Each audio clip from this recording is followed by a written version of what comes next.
Hello friend, स्वागत है आप सभी का हमारे YouTube channel RKS fan hub.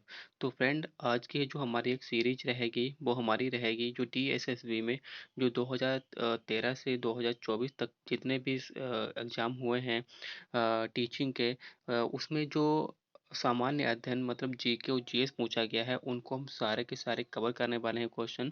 तो फ्रेंड, आज के वीडियो में हम 2013 से लेकर 2024 तक के बीच में जितने भी हमारे क्वेश्चन पूछे गए हैं वो कवर करेंगे। और ये हमारी वीडियो की कई सीरीज रहेगी। तो आज का हमारा पहला वीडियो है।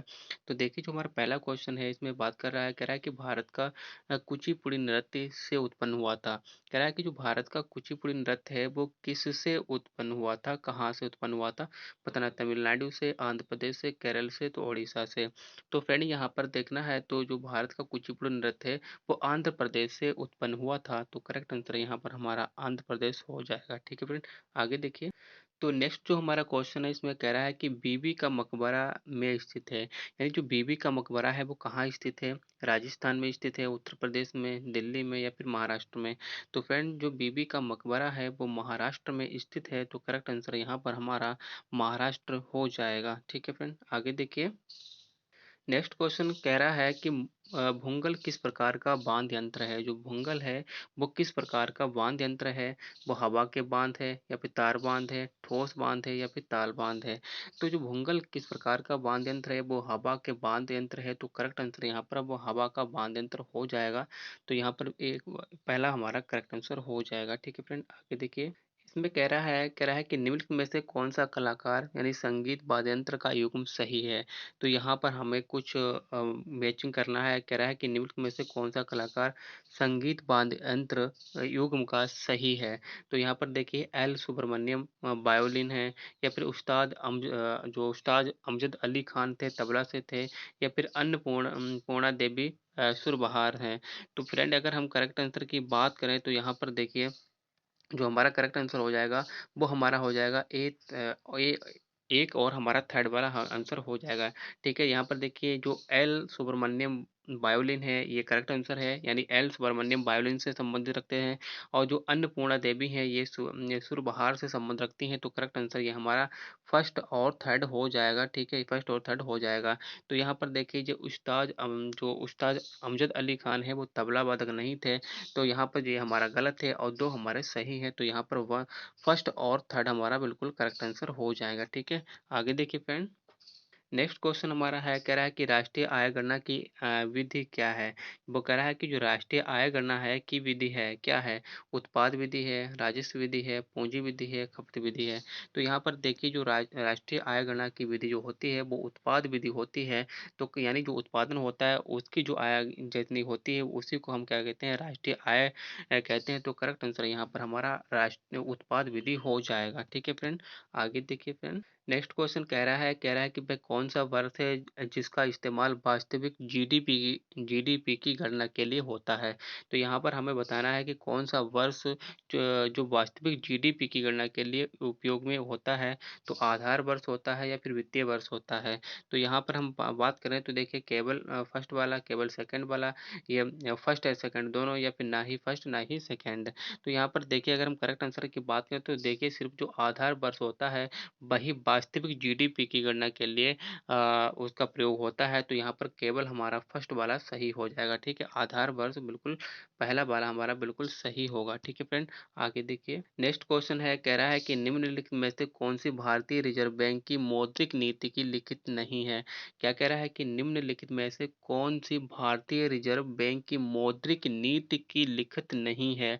तो यहाँ पर चल निधि समायोजन सुविधा, या फिर आरक्षित निधि जमा अनुपात? तो यहाँ पर देखिए, हमें पूछ रहा है कि लिखित नहीं है, यानी मौद्रिक नीति की लिखित नहीं है। तो यहाँ पर देखिए, आरक्षित निधि जमा अनुपात ये नहीं है। तो यही नहीं है, यही हमारा क्या हो जाएगा, करेक्ट आंसर हो जाएगा। तो यहाँ पर देखिए, केवल सेकंड वाला हमारा बिल्कुल करेक्ट आंसर यहाँ पर हो जाएगा। आरक्षित निधि जमा अनुपात ये मौद्रिक नीति की लिखित नहीं है। तो करेक्ट आंसर सेकंड वाला हो जाएगा। ठीक है फ्रेंड, नेक्स्ट क्वेश्चन कह रहा है कि निम्नलिखित में से कौन-सा योजना आयोग के पंचवर्षीय योजना का सामान्य लक्ष्य नहीं है? क्या कह रहा है कि निम्नलिखित में से कौन-सा योजना आयोग के पंचवर्षीय योजना का सामान्य लक्ष्य नहीं है? पंचवर्षीय जो योजना आयोग होता है, उसका जो पंचवर्षीय प्लान होता है, उसमें कौन-सा सामान्य लक्ष्य नहीं है? समृद्धि का, समानता का, आधुनिकीकरण का, शहरीकरण का? तो फ्रेंड देखिए, ये जो आयोजना आयोग का पंचवर्षीय प्लान होता है, उसमें समृद्धि करना भी होता है, समानता भी बनाए रखना होता है, आधुनिकीकरण भी होता है, लेकिन शहरीकरण नहीं करना होता है। शहरीकरण का कोई भी उसमें प्लान नहीं होता है, तो यहाँ पर हमारा जो करेक्ट आंसर है वो हमारा शहरीकरण हो जाएगा। ठीक है फ्रेंड, आगे देखिए, जो नेक्स्ट क्वेश्चन हमारा है, कह रहा है कि दही में निम्नलिखित में से कौन सा अम्ल होता है? तो दही में कौन सा अम्ल होता है? एसिटिक अम्ल होता है, लैक्टिक अम्ल होता है, ऑक्सैलिक अम्ल होता है या फिर टार्टरिक अम्ल होता है? तो यहाँ पर हम दही की बात करें तो दही में लैक्टिकल अम्ल होता है, तो करेक्ट आंसर यहाँ पर हमारा सेकंड वाला हो जाएगा, लैक्टिकल अम्ल हो जाएगा। ठीक है, आगे देखिए फ्रेंड, नेक्स्ट जो हमारा क्वेश्चन कह रहा है कि हमारे शरीर में प्रवेश करने वाले रोगाणुओं को नष्ट करती हैं। जो कह रहा है कि हमारे शरीर में प्रवेश करने वाले रोगाणुओं को नष्ट करती है, कौन नष्ट करती हैं? लाल रक्त कोशिकाएं नष्ट करती हैं, या फिर श्वेत रक्त कोशिकाएं, या फिर प्लाज्मा, या फिर हीमोग्लोबिन? तो जो हमारी देखिए श्वेत रक्त कोशिकाएं होती हैं, वही हमारे शरीर में प्रवेश करने वाले रोगाणुओं को नष्ट करती हैं। तो करेक्ट आंसर यहाँ पर श्वेत रक्त कोशिकाएं सेकंड वाला हो जाएगा। ठीक है, सेकंड वाला बिल्कुल करेक्ट ऑप्शन यहाँ पर हमारा हो जाएगा। ठीक है फ्रेंड, चलते हैं फ्रेंड आगे देखिए, जो नेक्स्ट क्वेश्चन हमारा है, इसमें कह रहा है कि निम्नलिखित में से कौन सा एक कोशिक है? यानी यहाँ पर एक बात कर रहा है कि एक कोशिक कौन है, अमीबा है या फिर पैरामीशियम है? तो यहाँ पर देखिए, केवल फर्स्ट, केवल सेकंड, या फिर फर्स्ट एंड सेकंड दोनों? तो यहाँ पर देखिए, अगर हम एक एक कोशिक की बात करें तो दोनों अमीबा और पैरामीशियम दोनों एक कोशिकीय होते हैं। तो यहाँ पर हमारा एक तथा दोनों यानी सेकंड दोनों हो जाएंगे, यानी दोनों हमारे क्या है, एक कोशिकीय है। तो यहाँ पर हमारा फर्स्ट तथा सेकंड दोनों हो जाएंगे, तो करेक्ट आंसर यहाँ पर हमारा थर्ड वाला हो जाएगा। ठीक है फ्रेंड, आगे देखिए, देखिए फ्रेंड, जो हमारा नेक्स्ट क्वेश्चन कह रहा है कि निम्नलिखित में से कौन सा युग्म सही है? तो यहाँ पर हमें जो युग्म बताना है कि कौन सा सही है। आर्गन आर्गन एक परमाणुक है, या फिर हाइड्रोजन द्विपरमाणुक है? तो यहाँ पर हम बात करें, देखिए आर्गन एक परमाणुक है, करेक्ट है, ठीक है, यानी करेक्ट है ये। और हाइड्रोजन परमाणुक है, ये भी करेक्ट है, यानी हमारा दोनों सही है। तो करेक्ट आंसर यहाँ पर हमारा फर्स्ट तथा सेकंड दोनों हो जाएगा। तो करेक्ट आंसर यहाँ पर थर्ड वाला हमारा ए तथा बी यानी फर्स्ट तथा सेकंड दोनों हो जाएगा, यानी अर्गन एक परमाणुक है, हाइड्रोजन द्विपरमाणुक है। तो करेक्ट आंसर यहाँ पर फर्स्ट तथा सेकंड दोनों हो जाएगा। ठीक है फ्रेंड, चलते हैं फ्रेंड आगे देखिए, यहाँ पर बात कर रहा है कि निम्नलिखित में से कौन सा सही है? यहाँ पर हमें सही का चुनाव करना है। कह रहा है कि गतिज तथा ऊष्मीय ऊर्जा को जोड़ यांत्रिक ऊर्जा कहलाती है। कह रहा है कि गतिज तथा जो ऊष्मीय ऊर्जा के जोड़ को यांत्रिक ऊर्जा कहलाती है, यानी जो गतिज तथा ऊष्मीय ऊर्जा का जो जोड़ होता है वो यांत्रिक ऊर्जा कहलाती है। तथा जो क्षितिज ऊर्जा प्लस गतिज ऊर्जा बराबर एक वस्तु के लिए हर बिंदु पर अचर। तो यहाँ पर फ्रेंड देखिए, जो गतिज तथा ऊष्मीय ऊर्जा का जो जोड़ यांत्रिक ऊर्जा कहलाती है, ये। और दूसरा जो हमारा स्थितिज ऊर्जा प्लस गतिज ऊर्जा एक वस्तु के लिए हर बिंदु पर अचर। तो केवल फर्स्ट, केवल सेकंड, या फिर हमारा फर्स्ट एंड सेकंड दोनों, या फिर ना ही फर्स्ट ना ही सेकंड। तो यहाँ पर देखिए, जो गतिज तथा उसमें ऊर्जा का जोड़ जो यांत्रिक ऊर्जा कहलाती है, ये नहीं है भाई, ये गलत है। लेकिन जो स्थितिज ऊर्जा होता है और जो प्लस गतिज ऊर्जा होता है, उसका एक वस्तु के लिए हर बिंदु पर अचर होती है। तो ये बिल्कुल करेक्ट आंसर हमारा हो जाएगा। तो केवल सेकंड वाला यहाँ पर हमारा सही हो जाएगा। ठीक है, सेकंड वाला हमारा बिल्कुल करेक्ट आंसर यहाँ पर होगा। तो चलिए फ्रेंड नेक्स्ट क्वेश्चन देखते हैं। देखिए, जो जो हमारा नेक्स्ट क्वेश्चन है बहुत ही ईजी है। कह रहा है कि विश्व का सबसे बड़ा महाद्वीप कौन सा है? तो विश्व का सबसे बड़ा महाद्वीप कौन सा है? एशिया है, उत्तरी अमेरिका है, दक्षिणी अमेरिका है, या यूरोप है? तो यहाँ पर फ्रेंड हम विश्व के सबसे बड़े महाद्वीप की बात करें तो यहाँ पर एशिया हो जाएगा।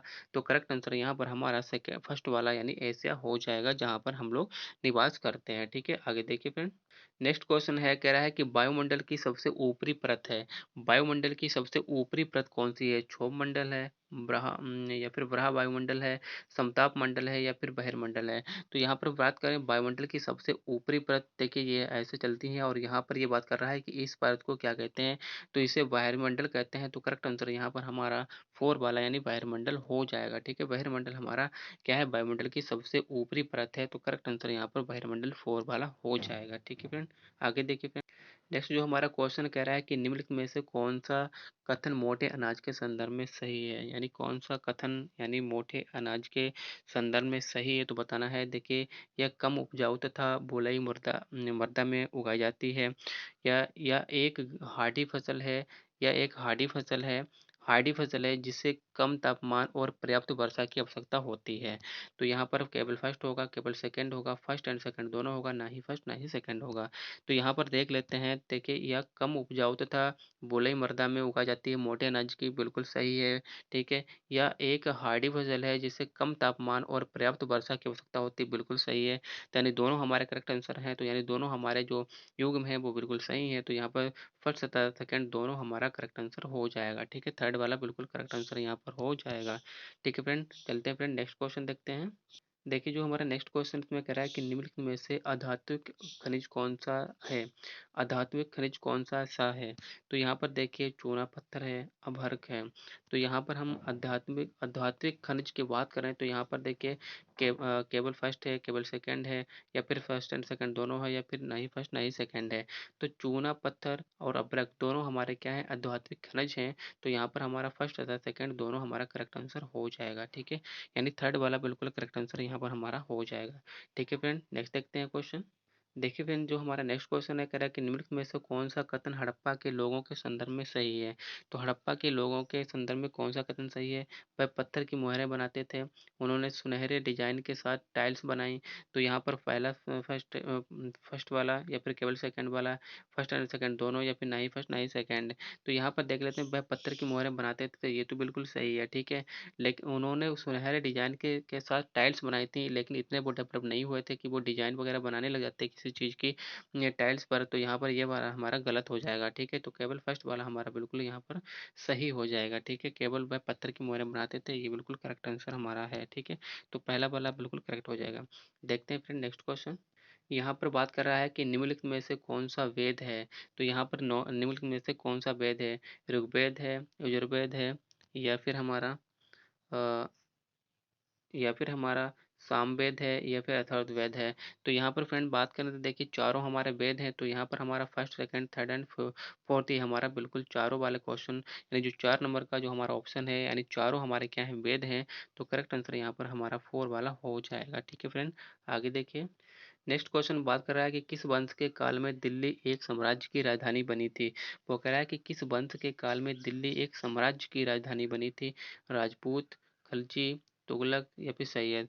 तो यहाँ पर बात करें एक साम्राज्य की राजधानी बनी थी, तो राजपूत का जो वंश था उसके कार्यकाल में यह जो दिल्ली है वो एक राजधानी बनी थी। तो करेक्ट आंसर यहाँ पर हमारा राजपूत हो जाएगा। ठीक है, फर्स्ट वाला बिल्कुल करेक्ट आंसर यहाँ पर हो जाएगा। देखते हैं फ्रेंड नेक्स्ट क्वेश्चन। तो देखिए फ्रेंड, इसमें एक बात कर रहा है कि निम्नलिखित में से कौन सा से कथन किताब उल हिंद के संबंध में सही है। जो किताब उल हिंद है, ठीक है, इंडिया के ऊपर लिखी गई है। ठीक है, इसके संबंध में कौन सा कथन सही है। किताब उल हिंद किसने लिखी थी, अल बरूनी ने लिखी थी या किसने और ने लिखी थी। तो यह अल बरूनी के द्वारा लिखी गई पुस्तक है, सही है या गलत है, या अरबी में लिखी गई है पुस्तक है, सही है या गलत है। तो बताना है। केवल फर्स्ट है, केवल सेकंड है, फर्स्ट एंड सेकंड दोनों है, या फिर ना ही फर्स्ट ना ही सेकंड है। तो यहाँ पर देखिए, अल बरूनी के द्वारा लिखी गई है, बिल्कुल सही है। या अरबी में लिखी गई थी, बिल्कुल सही है। तो यानी फर्स्ट एंड सेकंड दोनों हमारे बिल्कुल करेक्ट है। तो यहाँ पर थर्ड वाला हमारा एथ था, यानी फर्स्ट एंड सेकंड दोनों बिल्कुल करेक्ट आंसर हमारे हो जाएंगे। ठीक है, यानी फर्स्ट एंड सेकंड दोनों हो जाएगा। ठीक है, देखते हैं फ्रेंड नेक्स्ट क्वेश्चन। यहाँ पर बात कर रहा है कि स्वराज पार्टी का गठन किसने किया था। तो यहाँ पर ये कह रहा है कि स्वराज जो पार्टी थी वो उसका गठन किसने किया था। सी आर दास ने किया था, मोतीलाल नेहरू ने किया था। तो यहाँ पर हमें बताना है जो हमारे युग में है। तो फ्रेंड यहाँ पर देखिए, केवल फर्स्ट यानी सी आर दास ने किया था, या फिर सेकंड बिल्कुल, या फिर मोतीलाल नेहरू ने किया था, या फिर सेकंड फर्स्ट एंड सेकंड दोनों ने किया था, या फिर ना ही फर्स्ट एंड ना ही सेकंड। तो यहाँ पर देखिए, सी आर दास और मोतीलाल नेहरू दोनों लोगों ने ही स्वराज पार्टी का गठन किया था। तो यहाँ पर फर्स्ट एंड सेकंड दोनों हमारे बिल्कुल करेक्ट आंसर हो जाएगा। ठीक है फ्रेंड, इन दोनों लोगों ने यहाँ पर स्वराज पार्टी का गठन किया था। तो दोनों हमारे बिल्कुल करेक्ट आंसर हो जाएंगे। देखते हैं फ्रेंड नेक्स्ट क्वेश्चन। यहाँ पर कह रहा है कि खिलाफत समिति का गठन कहाँ हुआ था। जो खिलाफत समिति का गठन कहाँ हुआ था। बम्बई में हुआ था, पंजाब में हुआ था, मद्रास में हुआ था, बिहार में हुआ था। तो देखिए, जो खिलाफत समिति थी उसका जो गठन हुआ था, जो बम्बई में हुआ था। ठीक है, तो अब कब हुआ था, 1923 ईस्वी में हुआ था। तो बिल्कुल करेक्ट आंसर जो हमारा है वो हमारा कौन सा हो जाएगा, वो हमारा फर्स्ट वाला यानी मुंबई मुंबई हो जाएगा। ठीक है फ्रेंड। देखते हैं फ्रेंड नेक्स्ट क्वेश्चन। फ्रेंड देखिए जो हमारा नेक्स्ट क्वेश्चन है, कह रहा है कि ग्लोबल यानी कम्पिटेटिवनेस रिपोर्ट, यानी जो ग्लोबल कम्पिटेटिवनेस रिपोर्ट है द्वारा प्रकाशित की जाती है, किसके द्वारा प्रकाशित की जाती है? वर्ल्ड बैंक के द्वारा, इंटरनेशनल मॉनेटरी फंड के द्वारा, एशियन डेवलपमेंट बैंक के द्वारा, या फिर वर्ल्ड इकोनॉमिक फोरम के द्वारा। तो यहाँ पर देखिए ग्लोबल कम्पिटेटिवनेस जो रिपोर्ट है वो हमारी वर्ल्ड इकोनॉमिक फोरम जो होती है उसके द्वारा यहाँ पर प्रकाशित की जाती है। तो करेक्ट आंसर यहाँ पर हमारा फोर वाला हो जाएगा। ठीक है फ्रेंड, यानी वर्ल्ड इकोनॉमिक फोरम हो जाएगा। आगे देखिए फ्रेंड नेक्स्ट क्वेश्चन। यहाँ पर बात कर रहा है कि साहित्य अकादमी पुरस्कार जीतने वाली पहली महिला कौन थी? तो साहित्य अकादमी पुरस्कार सबसे पहले भारतीय महिला कौन सी थी तो जीतने वाली? तो यहाँ पर देखिए हमारे जो ऑप्शन है, तो यहाँ पर देखिए सरोजनी नायडू हैं, या फिर अरुंधति राय हैं, महादेवी वर्मा है, या फिर अमृता प्रीतम है। तो देखिए साहित्य अकादमी यानी भारतीय महिला प्रथम बार किसने जीता था? अमृता प्रीतम ने जीता था। तो करेक्ट आंसर यहाँ पर हमारा फोर वाला यानी अमृता प्रीतम हो जाएगा। ठीक है फ्रेंड, नेक्स्ट क्वेश्चन देखते हैं। यहाँ पर बात कर रहा है कि 2020 पुलित्जर पुरस्कार किस भारतीय ने जीता था? यानी 2020 में पुलित्जर प्राइज किसने जीता था? चन्नी चन्नी आनंद ने जीता था, मुख्तार खान ने जीता था, दार यासीन ने जीता था। तो यहाँ पर देखिए बताना है first and second, third first second and third, या फिर फर्स्ट एंड थर्ड, या फिर हमारा जो फर्स्ट सेकंड थर्ड तीनों हैं। तो यहाँ पर बिल्कुल करेक्ट आंसर हमारा यही हो जाएगा, फर्स्ट सेकंड थर्ड, यानी तीनों लोगों ने क्या जीता था? पुलित्जर प्राइज 2020 में जीता था। चन्नी चन्नी आनंद, मुख्तार खान, दार यासीन, यानी तीनों लोगों ने जीता था। तो करेक्ट आंसर यहाँ पर हमारा फोर्थ वाला फर्स्ट सेकंड थर्ड हो जाएगा। ठीक है फ्रेंड, आगे देखते हैं फ्रेंड। नेक्स्ट क्वेश्चन है, कह रहा है कि हिट रिफ्रेश पुस्तक के लेखक कौन है? जो हिट रिफ्रेश नाम की जो पुस्तक है ये किसके द्वारा लिखी गई है? सत्य नडेला के द्वारा लिखी गई है, मनमोहन सिंह के द्वारा लिखी गई है, सौरभ गांगुली के द्वारा लिखी गई है, जिम कुक के द्वारा लिखी गई है। तो फ्रेंड यहाँ पर करेक्ट आंसर की बात करें तो जो सत्य नडेला है उन्होंने ही हिट रिफ्रेश नाम की पुस्तक लिखी है। तो करेक्ट आंसर यहाँ पर हमारा पहला वाला हो जाएगा। ठीक है, फर्स्ट वाला करेक्ट आंसर यहाँ पर हमारा हो जाएगा। चलिए फ्रेंड नेक्स्ट क्वेश्चन देखते हैं। देखिए फ्रेंड जो हमारा नेक्स्ट क्वेश्चन कह रहा है कि भारतीय इनोवेशन इंडेक्स 2020 कह रहा है कि भारतीय इनोवेशन इंडेक्स 2020 के अनुसार भारत का सबसे इनोवेटिव प्रमुख राज्य कौन सा है?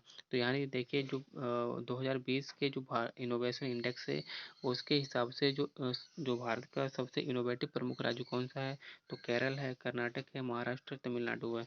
तो यहाँ पर करेक्ट आंसर की बात करें तो यहाँ पर कर्नाटक है। तो करेक्ट आंसर यहाँ पर हमारा सेकंड वाला कर्नाटक हो जाएगा। ठीक है फ्रेंड, आगे देखिए। देखिए फ्रेंड जो हमारा नेक्स्ट क्वेश्चन है, कह रहा है कि डीआरडीओ द्वारा कोविड-19 के नमूना संग्रह के लिए विकसित योस्क कियोस्क का क्या नाम है? तो यह डीआरडीओ द्वारा जो कोविड-19 का जो नमूना संग्रह के लिए विकसित कियोस्क का नाम क्या था? तो कोवटूल था, या फिर कोरोनेटेस्ट था, या फिर हमारा डीआरडीओ टूल था, या फिर कोवसेक था। तो यहाँ पर फ्रेंड हम करेक्ट आंसर की बात करें तो डीआरडीओ के द्वारा जो कोविड-19 के नमूना संग्रह का जो विकसित प्रयोग था उसका नाम कोवसेक था। तो करेक्ट आंसर यहाँ पर हमारा फोर्थ वाला हो जाएगा। ठीक है, कोवसेक हो जाएगा। आगे देखिए फ्रेंड। फ्रेंड देखिए जो हमारा नेक्स्ट क्वेश्चन है, कह रहा है कि यूएनए क्लाइमेट चेंज कॉन्फ्रेंस के ओपी 26 में होगी। ठीक है, यानी कह रहा है कि जो यूएनए क्लाइमेट चेंज कॉन्फ्रेंस के ओपी 26 में होगी, कहाँ में होगी? तो ये देखिए यूके में होगी। कहाँ होगी? यूके में होगी। तो करेक्ट आंसर यहाँ पर हमारा ए वाला यूके हो जाएगा। ठीक है फ्रेंड, आगे देखिए। देखिए जो नेक्स्ट क्वेश्चन कह रहा है कि मई 2021 में आरबीआई ने पर 2 करोड़ रुपए का मौद्रिक जुर्माना लगाया। तो यहाँ पर देखिए जो आरबीआई ने 2021 में पर दो 2 करोड़ का मौद्रिक जुर्माना लगाया। किस पर लगाया? पीएनबी पर लगाया, या फिर एसबीआई पर लगाया, या फिर बैंक ऑफ बड़ौदा पर लगाया, या फिर यूनियन बैंक पर लगाया। तो यहाँ पर देखिए एसबीआई पर लगाया था। तो करेक्ट आंसर यहाँ पर हमारा सेकेंड वाला हो जाएगा। ठीक है फ्रेंड, नेक्स्ट देखिए जो नेक्स्ट क्वेश्चन कह रहा है कि आई क्यू एयर की 2020 की विश्व वायु गुणवत्ता रिपोर्ट के अनुसार दुनिया का सबसे प्रदूषित राजधानी शहर कौन सा है? तो यहाँ पर आई क्यू एयर की 2020 की विश्व गुणवत्ता रिपोर्ट के अनुसार दुनिया का सबसे प्रदूषित राजधानी कौन सी है? तो बीजिंग है, नई दिल्ली है, इस्लामाबाद है, या फिर टोक्यो है। तो यहाँ पर हमारा नई दिल्ली ही है। तो करेक्ट आंसर यहाँ पर हमारा सेकंड वाला यानी नई दिल्ली हो जाएगा। ठीक है फ्रेंड, आगे नेक्स्ट क्वेश्चन है, कह रहा है कि निम्नलिखित में से कौन सी भाषाओं का वर्णन भारतीय संविधान में है? यानी इनमें बताना है कि कौन सी भाषा का भारतीय संविधान में वर्णन किया गया है। पंजाबी का, बंगाली का, केवल फर्स्ट, केवल सेकंड, फर्स्ट या सेकंड दोनों, या फिर ना ही फर्स्ट ना ही सेकंड। तो ये देखिए पंजाबी और बंगाली दोनों का वर्णन किया गया है, तो फर्स्ट एंड सेकंड दोनों करेक्ट आंसर यहाँ पर हमारा हो जाएगा। ठीक है फ्रेंड, नेक्स्ट क्वेश्चन देखते हैं। नेक्स्ट क्वेश्चन है, कह रहा है कि भारतीय संविधान का कौन सा अनुच्छेद नए राज्यों के प्रवेश या स्थापना से संबंधित है। यानी भारतीय संविधान का कौन सा अनुच्छेद नए राज्यों के प्रवेश या स्थापना से संबंधित है, फर्स्ट, सेकंड, थर्ड या फोर्थ। तो देखिए यहाँ पर हमारा जो सेकंड वाला अनुच्छेद है वही राज्यों के प्रवेश या स्थापना से संबंधित है, तो करेक्ट आंसर यहाँ पर सेकंड वाला हो जाएगा। ठीक है फ्रेंड, आगे देखिए। नेक्स्ट क्वेश्चन है, कह रहा है कि भारत के महान्यायवादी की नियुक्ति कौन करता है। जो भारत का जो महान्यायवादी होता है उसकी नियुक्ति कौन करता है, प्रधानमंत्री करता है, राज्यपाल करता है, राष्ट्रपति करता है, मुख्यमंत्री करता है। तो करेक्ट आंसर की बात करें तो राष्ट्रपति करता है, तो यहाँ पर हमारा राष्ट्रपति बिल्कुल करेक्ट आंसर यहाँ पर हो जाएगा। ठीक है फ्रेंड, आगे देखिए। नेक्स्ट क्वेश्चन है, कह रहा है कि भारतीय संविधान में 10वां संवैधानिक संशोधन किस वर्ष में हुआ था। तो भारतीय संविधान में 10वां संवैधानिक संशोधन कब हुआ था, 1961 में हुआ था, 1960, 1956 या फिर 1952। तो यहाँ पर हम करेक्ट आंसर की बात करें तो 1961 में हुआ था, तो करेक्ट आंसर यहाँ पर हमारा पहला वाला हो जाएगा। ठीक है फ्रेंड, आगे देखते हैं। देखिए फ्रेंड, जो हमारा नेक्स्ट क्वेश्चन है, कह रहा है कि आईसीसी अंडर 19 क्रिकेट विश्व कप 2020 किसने जीता था। तो यहाँ पर आईसीसी अंडर 19 क्रिकेट विश्व कप किसने जीता था, भारत, इंग्लैंड, ऑस्ट्रेलिया, बांग्लादेश। तो ये हमारा बांग्लादेश ने जीता था, तो करेक्ट आंसर यहाँ पर हमारा बांग्लादेश हो जाएगा। ठीक है फ्रेंड, आगे देखिए। तो फ्रेंड देखिए, जो नेक्स्ट क्वेश्चन है, कह रहा है कि खेल खिलाड़ी का निम्नलिखित में से कौन सा युग्म सही है। तो खेल खिलाड़ी के निम्नलिखित में से कौन सा युग्म सही है, तो बताना है यहाँ पर। देखिए, तो कह रहा है कि जो हॉकी पाल पोगबा से संबंधित है, फुटबॉल सोहेल अब्बास से। तो यहाँ पर केवल फर्स्ट, केवल सेकंड, या फिर फर्स्ट एंड सेकंड, या फिर ना ही फर्स्ट ना ही सेकंड। तो यहाँ पर देखिए ये दोनों हमारे गलत है, ना ही फर्स्ट ना ही सेकंड, तो ये हमारा फोर्थ वाला बिल्कुल करेक्ट आंसर हो जाएगा। तो फ्रेंड देखिए, इस तरीके से हमने काफ़ी क्वेश्चन कवर किए हैं फर्स्ट वीडियो में। तो इसी तरीके से हम सारे क्वेश्चन 2013 से 2024 तक कवर करने वाले हैं। तो फ्रेंड आई होप ये क्वेश्चन आपको समझ में आए होंगे, क्योंकि इन क्वेश्चन को करके आपका परसेप्शन बन जाएगा कि किस तरीके से डीएसएसबी में जीके और जीएस के क्वेश्चन पूछे जाते हैं। तो फ्रेंड, अगर वीडियो पसंद आया हो तो वीडियो को लाइक और सब्सक्राइब जरूर करें। और फिर मिलेंगे एक नई वीडियो के साथ, तब तक के लिए बाय।